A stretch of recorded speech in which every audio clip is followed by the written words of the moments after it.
Jenny versus Ivy. Jenny was very pretty and really loved anime, and Ivy was kind of ugly, but you know, when you're in high school, you can say, okay, she's fuckable. But the difference between Ivy and Jenny was Ivy was the lower the standards that one of my friends, I must not go into detail, that had one of those chicks was trying to tell me, and she wasn't fat. Ivy was really slim, and some people can even say she's really pretty if they haven't seen like a Mexican girl with light skin and light eyes before. Basically, like, she's not the best, but she's doable. Jenny was the exact opposite. Jenny, I would never expect myself to go out with because of how pretty she was, but she also had that second layer of a strict Asian family that never made me want to push for a relationship, because Jenny literally, at the time, after me getting rejected over and over again, Jenny was there, and I never thought I can meet up to her standard. Even though she was a nice person, I felt like the fact that she was pretty, oh, she probably already had someone, oh, she probably this and that. So here's how the story unfolds. Is me and Ivy become friends because sophomore year in high school, I fill up being a gangster. Arturo goes to a continuing race school. All my friends who I finally learned how to adapt hip-hop with go to a continuing race school, and I'm stuck with all the squares. So I learned how to be hip-hop for nothing. And literally, what everybody's telling me is stick with your anime. Stick with your anime. And so I joined the anime club, and I end up wearing a big-ass box, like a costume. It was literally a custom-made Domo trash can, and I put it over my head, and I'm literally advertising to the whole school, hey, I'm in the anime club, hey, I'm in the anime club. And Arturo out of nowhere goes, hey, look at this square. So, anyway, that was just a quick cameo from Arturo, but the best thing about this video was, it's a great lesson that I learned, that I had to learn how to be social. I can't just rely on my anime, and these two girls taught me the difference between what I deserve and what I'm settling for.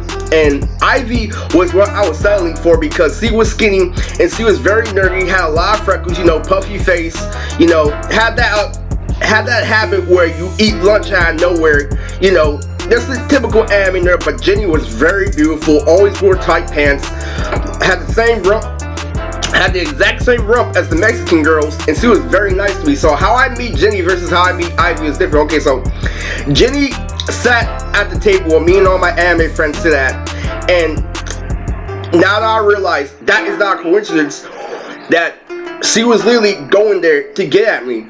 So here's what it is I tried talking to Jenny, and what happens is this: I don't come on as strong as I thought I was coming on. You see, I was so fucking nervous because she was so pretty, and I'm like, how is this pretty girl like anime? Oh, she must be a super nerd that's like kind of on social. And here's what happened. So I tried talking to her, and she's all like, oh, you're a very nice person, through her body language. And I asked her what's her favorite anime, and she replies a big Japanese word that I cannot comprehend. I'm like, oh, she's one of those who likes underground animes. So I couldn't comprehend, but one thing that we both liked was Haruhi Suzumiya, and another thing that we both liked that she called out was, I was showing one of my friends my AMV, and she's like, oh my god, that's Soul Eater. And literally, so, but the thing was, is I started talking to her, and like at the end of our conversation, I hugged her, and I walked off, and I beat myself up in my head. Oh man, you shouldn't have hugged her, you shouldn't have did this and that. Well, literally, that was what she was there for. So Jenny and Ivy are completely different, because Ivy is that distant person where Jenny wasn't. But in my head, because I'm so used to getting rejected, I thought that Jenny was literally just trying to, you know, play with my emotions, and since I didn't have game at the time, I couldn't get past her test. But Ivy was the exact opposite. Ivy, because she was less good looking, I treated her as a friend. And so here's what happened. I started hanging out with Ivy every single morning at the library, and me and her talk about anime, and me and her are just literally good friends. And I literally, she's like, what are you listening to? And so I show her the Bleach first opening, and so we're both bopping our heads listening to Bleach opening 1. And so me and Ivy literally kick it off, and literally we become like me and Peter friends, basically, literally just anime friends going great. Like, so here's what happens is, me and Ivy talk to each other every single morning, and literally, it's not getting old. I'm still spontaneous, even though I fucked up a dud here and there, was when this shit happened. So Jenny is very distant, so I asked Jenny like specific questions that literally nails the icing on the cake to see could be my girlfriend if I knew how to pass the shit test, because I didn't know what shit tests were when I was in high school. I couldn't make Jenny my girlfriend, but I was so like just in myself that I did not think that I was worthy of Jenny as a girlfriend. But you know, me and Ivy were a different story. Because he was ugly low-key, I only considered her as a friend. But she was one level below Stephanie, and the thing between me and her was I start acting a little bit gangster like Arturo and stuff like that. So here's what happens is PE comes and I have both Jenny and Ivy in the same period when we go swimming. So I'm sitting over here looking at Ivy's ass, and I'm sitting over here getting into a good conversation with Jenny. And so I literally start flexing on Ivy, saying that I'm about to go have sex with a girl, and she's like, oh, okay, have fun. That was a reoccurring issue whenever the gangsters tried to shove it in my face that, oh, when you gotta get some pussy, and everybody, all the nerds were so mature, like, oh, pussy is nothing.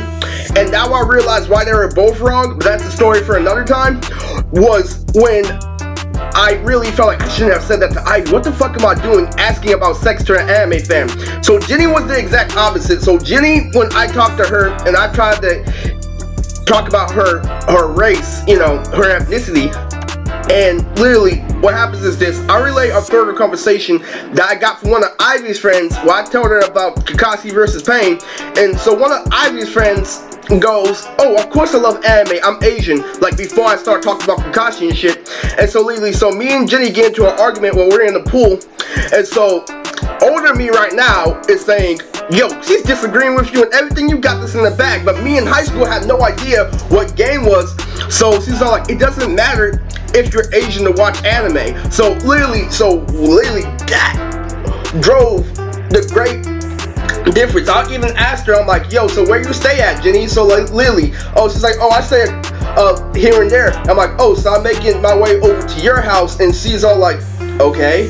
But because she looked down, because I'm like, okay, she doesn't really mean okay. She said okay, but she's not really gonna do it. So what the problem was with Jenny was the exact opposite with Ivy. Was I was pushing with Ivy every single day until the point where Ivy got sick of it, but she's not telling me that she got sick of it.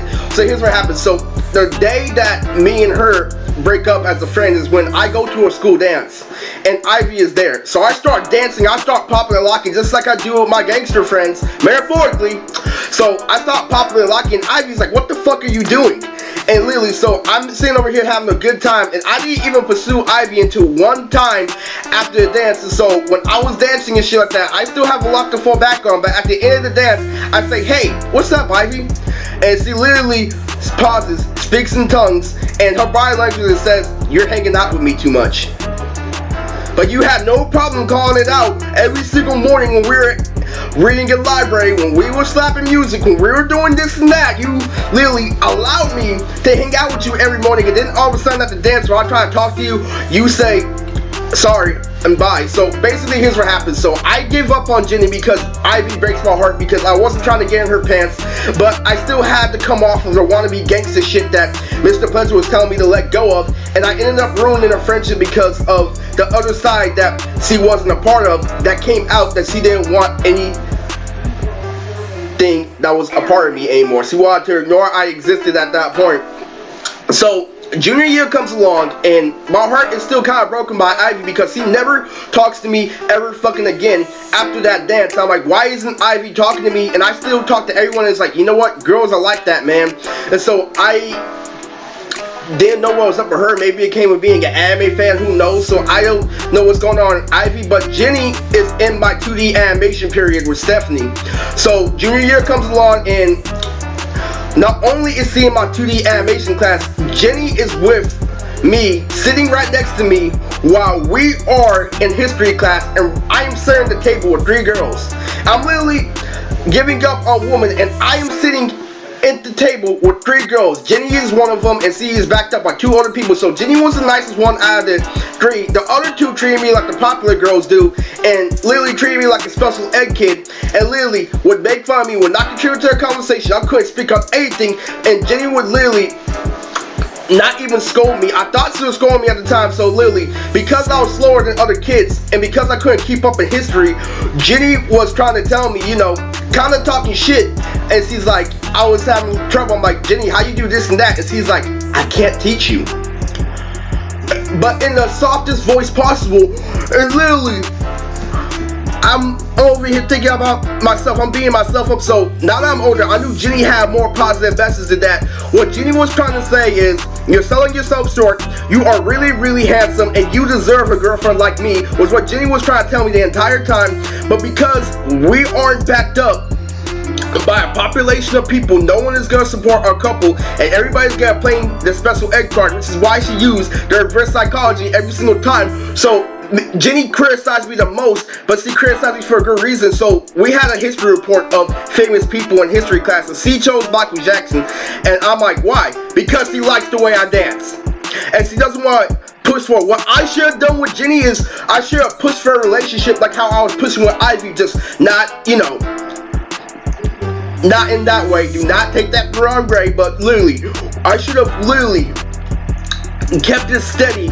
with Jenny and literally got past her shit test and literally call her out after she agreed on something and literally ask her the questions that I was asking Ivy, basically. And so Jenny and me go through that whole year. This is when I'm watching Fairy Tale, actually. This is when I'm actually singing Weave in class. Literally, they were the same girls that are making fun of me. But when I came the next morning, I was singing out of nowhere because I had something to fall back on, and I was literally singing J-pop. And the reason why this ties in so heavily to my anime addiction in high school was literally the other girls are looking at me weird, and Jenny is looking down, and I can tell she's just had it with the world. She doesn't like how we both like the same thing and we're both beautiful, but we can't go out with each other because of the damn labels in motherfucking society. I'm sorry, but Ivy never spoke to me again, and I ended up having 2 periods with Jenny my junior year. And so literally, Jenny literally sticks to herself, and she told me sophomore year that she had a boyfriend, but she said it in a context not directed towards me. She's like, oh, I was hanging out with my boyfriend. That boyfriend meeting me in street code because she was trying to tell me I do deserve better. And Jenny literally kept distance and gave me hints and pieces, but I never caught on because I already counted it as a loss. Well, I should have kept going. I should have kept going, even though I felt like she was out of my league, because she was trying to tell me for a reason. You have to figure it out. And so literally, how Jenny versus Ivy ends is, I become literally a cosplay superstar, and the last convention I was at, when I saw Ivy at the last convention that I was with Peter, was Ivy was having a good conversation until she saw me, and then all of a sudden she stopped and she looked with a frown on her face. And so I'm all like, dude, let that shit go. It's been such a long time. And she held on to that grudge. And the ending of Jenny was when I became popular at the Bay Area for literally making videos for Bay Area rappers. When I hopped on BART, when I became famous for being one of the most influential people in the Bay Area, is when she came when I was on BART at the same time, not by coincidence, saying hi. And you know what that means? That means she is my girl now. That means I am at status now. That means nothing is going to get in the way of that anymore. And that is why that message is so powerful. A picture is worth 1,000 words. And because she knew I could do it, was literally, that's all she had to say. And the reason why I didn't push for it is because I already know it's mine. Because I already went past those stages. I already went past you going to the same place where I got famous. Literally told me that you finally made it. You finally get why I gave you all those hints. So the victory goes to Jenny.